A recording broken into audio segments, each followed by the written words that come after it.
100 குட்டி story episode 1. கோடிக்கணக்கான ரசிகளை வச்சு நமது கிறிஸ்டியானோ ரொனால்டோ அவர் வாழ்க்கையை மாற்றும் அவரோட நண்பனை பற்றி தெரியுமா?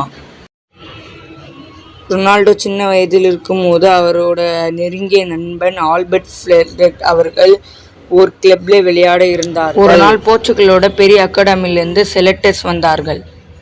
அவங்க ஒரு கண்டிஷன் வச்சாங்க. இன்னைக்கு மேட்ச்சில் யார் அதிகமாக கோல் போடுறாங்களோ அவங்க தான் எங்கள் அகாடமியில் இடம் என சொன்னாங்க. ரொனால்டோ ஒரு கோல், ஆல்பர்ட் ஒரு கோல். ஆல்பர்ட் ஒரு கோலை அடித்து கடைசி நிமிஷத்தில் தனியாக தான் பாலை விளாண்டார். கீப்பர் வரைக்கும் போன பிறகு அவர் ஈஸியாக கோல் அடிக்கும் போது அதை ரொனால்டோவுக்கு தந்தார். ரொனால்டோவும் அந்த கோலை அடித்தார். மேட்ச் முடிஞ்சிருச்சு. ரொனால்டோ, என்னடா நீ அடிச்சிருக்கலாமே, ஏன்னா நீ தான் என்னோட பெரிய பிளேயர், ஆல்பர்ட் சொன்னார். அந்த ஒரு பாஸ் தான் இன்னைக்கு உலகம் எல்லாம் கொண்டாடும் CR7 உருவாக்கிடுச்சு. உண்மையான நட்புனா இதுதான். இந்த குட்டி ஸ்டோரி பிடிச்சினா லைக் பண்ணுங்கள், ஷேர் பண்ணுங்கள், சப்ஸ்கிரைப் பண்ணுங்கள். மறக்காமல் நம்ம சேனலில் எல்லாருக்கும் நீங்கள் ஷேர் பண்ணிடுங்க.